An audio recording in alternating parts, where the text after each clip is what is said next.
각 학교의 방학이 시작되면서 가정마다 여름 휴가 계획을 세우는 분들도 많으실 겁니다. 네, 이미 결정하신 분들도 있고 또 아직 계획을 세우지 못한 분들도 계실 텐데요. 그렇다면 국내 기독교 성지로의 여행은 어떠실까요? 오늘 이 취재 기자와 함께 안내해드리겠습니다. 변현준 기자 나왔습니다. 안녕하세요. 네, 안녕하십니까? 자, 변 기자 이번에 시간 내 가지고 좀 기독교 성지들을 직접 방문하고 찾아가 봤다고요? 예, 올해는 6.25 69주년을 맞이하는 해입니다. 이를 기념해서 6.25 당시 순교했던 순교자들의 사연이 담긴 성지들을 찾아가 봤는데요. 신앙을 지키기 위해 목숨을 포기한 순교자들의 신앙을 보면서 많은 것들을 깨닫고 왔습니다. 네, 순교라는 단어 이 말만 들어도 좀 숙연해지는데 오늘 굉장히 또 의미 있고 은혜로운 시간이 될 것 같아 기대가 됩니다. 어떤 장소들을 다녀오셨나요? 예, 국내에는 많은 순교지가 있습니다. 그중에서도 전라남도 지역은 다른 지역에 비해서 6.25 당시 순교자들이 많은 편입니다. 네. 그 신앙이 미랄로 심겨져서 기독교인의 비율도 타 지역에 비해서 가장 높은 지역에 속한다고 볼 수 있고요. 네. 그래서 전라남도 지역의 대표적 순교지 4곳을 다녀왔습니다. 자, 그것이 어떤 곳이죠? 구체적으로 좀 소개 부탁드릴까요? 예, 먼저 전남 영광군에 위치한 순교지들을 소개해 드리려고 합니다. 네. 영광군은 종교의 성지로 아주 유명한 곳인데요. 6.25 당시 무려 194명의 기독교인들이 순교를 했습니다. 네. 호남 지역의 신앙적 아버지로 불리는 유진벨 선교사가 영광군에 여러 교회를 개척을 했는데 그중 염산교회와 야월교회가 순교지로 굉장히 유명합니다. 네. 염산교회는 단일교회 기준으로 국내에서 가장 많은 성도가 순교한 교회입니다. 77명의 교인이 믿음을 지키다 순교를 했는데요. 북한군들은 염산교회 성도들의 목에 무거운 돌을 매단 채 설도 앞바다에 수정시켰습니다. 네. 염산교회 입구에는 성도들의 목에 걸렸던 돌덩이를 재현해 놨는데 그 돌을 보고 숙연한 마음을 가졌던 기억이 납니다. 또 염산교회는 한국 기독교 순교사적지 1호로 선정되기도 했습니다. 네, 굉장히 또 가슴 아프고도 이제 뭉클해지게 만드는 그런 이야기들을 담고 있는 교회네요. 염산교회 먼저 좀 소개를 주셨어요. 같이 언급해주신 야월교회도 굉장히 궁금해지는데 소개를 부탁드릴게요. 네, 염산교회가 가장 많은 성도가 순교한 교회라면 야월교회는 국내에서 유일하게 전 성도가 순교한 교회입니다. 네. 6.25 당시 영광군으로 진입한 국군을 축하하기 위해 기념대회를 열었다가 북한군들에게 보복당하게 됩니다. 네. 2달에 걸쳐 전성도 65명이 순교하게 되는데 순교 당시에 그 야월교회 교인은 아니라서 순교를 피하셨지만 지금은 원로 장로로 야월교회를 섬기시는 최종환 씨를 만나서 그 당시 이야기를 들어봤습니다. 근데 야월교회 성도님들이 많지도 않았어요.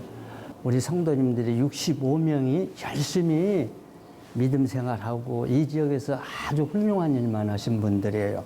그런데 뜻밖의 한국 전쟁 6.25가 터지자 죄 없는 우리 야월교회 65명 성도님들이 참 전쟁을 통해서 무자비하게 온 가족들이 다 구덩이에 끌려가가지고 죽창으로 찔려 안타깝게 다 순교를 당한 이 순교지입니다. 한국 기독교 역사적으로나 2000년 기독교 역사적으로 찾아볼 수 없는 전교인 순교지가 바로 우리 야월교회 순교 성지예요. 참 안타깝고 기가 막히죠. 그래도 가시면서도 순교하시면서도 너희들 또 예수 믿고 천당에 온나? 그래가지고 그렇게 안타깝게 다 순교를 당하셨어요. 네, 야월교회 성도들이 순교를 피할 수 있는데도 불구하고 그 십자가의 길을 걸어가신 분들이군요. 굉장히 또 막막해지게 만드는데 다른 곳들도 좀 소개를 해주신다고요? 예, 방금 소개해드린 2곳의 순교지가 있는 영광군에서 서해안 고속도로를 타고 가다 보면 신안군으로 갈 수 있습니다. 네. 신안군에서 증도대교를 건너면 증도에 진입하게 되는데 이곳에서 문준경 전도사의 생애를 둘러볼 수 있습니다. 자, 최초의 어떤 그 여성 순교하신 분을 말씀하는 건가요? 예, 맞습니다. 섬선교의 어머니라고 불리는 문준경 전도사의 사역으로 증도는 아직도 주민 대부분이 기독교인입니다. 네. 증도에서만 목회자 160여 명이 배출이 됐고요. 문준경 전도사는 1년에 고무신을 9켤레나 갈아 신을 정도로 많은 곳을 다녔다고 하니 네. 선교를 위해 얼마나 힘쓰셨는지 엿볼 수 있을 것 같고요. 문준경 전도사는 제자가 북한군들에게 붙잡혔다는 이야기를 듣고 대신해서 순교하게 됩니다. 네. 이때 문 전도사의 죄명이 새끼를 많이 깐 시암탉이었다고 하는데 그녀가 얼마나 많은 이들에게 복음을 전했는지 알 수 있는 대목입니다. 있습니다. 네. 증도에는 문준경 전도사 기념관이 있는데요. 관장인 김원곤 목사를 만나 문 전도사에 관한 이야기를 제가 들어봤습니다. 네. 보시죠. 한국 교회에 많은 순교자가 있고 전 세계 교회에 많은 순교자가 있지만 문전사님의 특징은 그 열매가 전 세계로 가장 많은 분 중에 한 분이라는 것입니다. 그래서 문전사님을 통해서 예수 믿고 헌신한 목회자가 이 신안군에서만 1,400~1,500명이 나왔어요. 목회자와 장로님이. 왜 이렇게 열매가 많을까? 모든 순교자의 죽음이 숭고하지만 특별히 숭고한 죽음이었어요.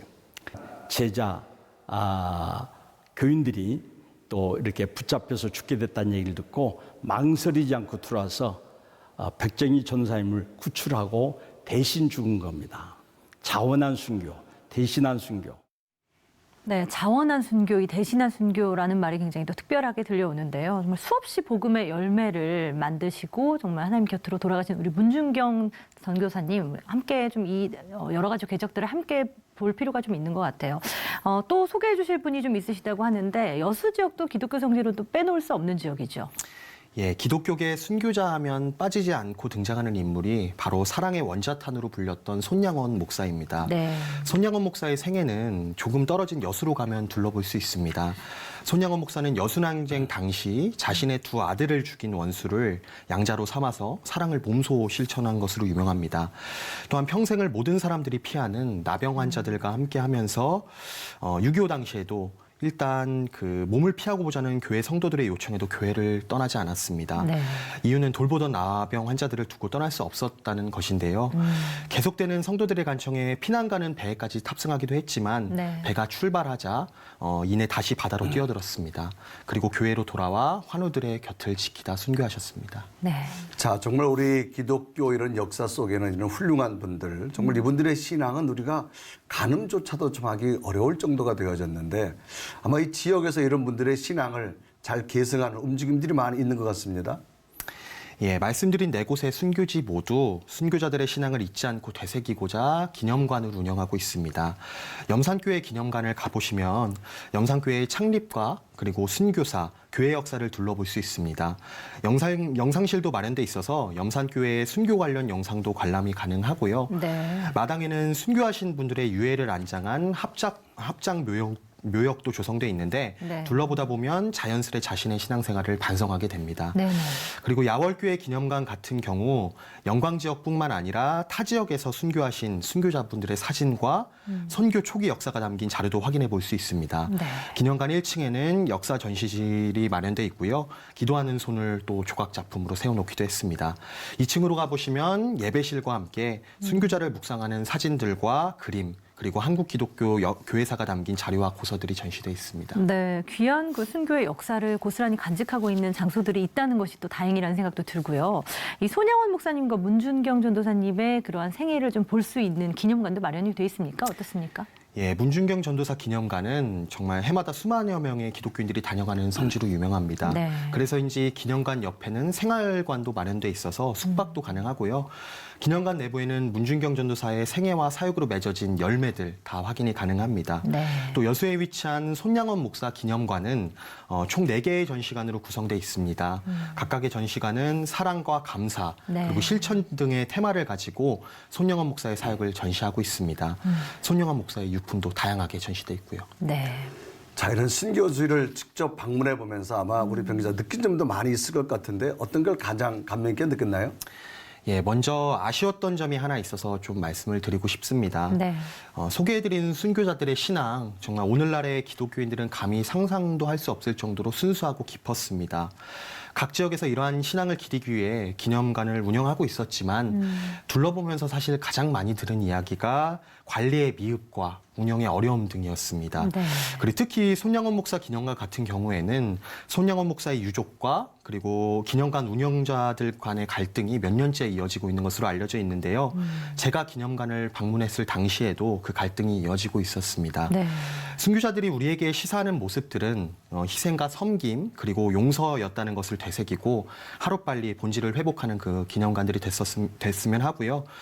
저희 이제 휴가철 다가왔습니다. 해마다 오는 휴가철에 휴양 다니는 것도 정말 좋지만 6.25 69주년을 맞이한 올해 순교지들을 한번 찾아가 보시면서 자신의 신앙을 되새겨보는 시간을 가지면 또 좋지 않을까 하는 생각이 듭니다. 네. 네, 직접 취재하면서 미흡한 점 참 많이 있었는데 아마 가장 좋은 거는 이제 많은 크리스찬들이나 또 한국 국민들이 순교의 정신을 가지고 그것을 많이 방문해 줬으면 아마 그런 기대가 되지 않을까 생각되어집니다. 변 기자, 감동 깊게 잘 받고 수고 많았습니다. 감사합니다. 감사합니다.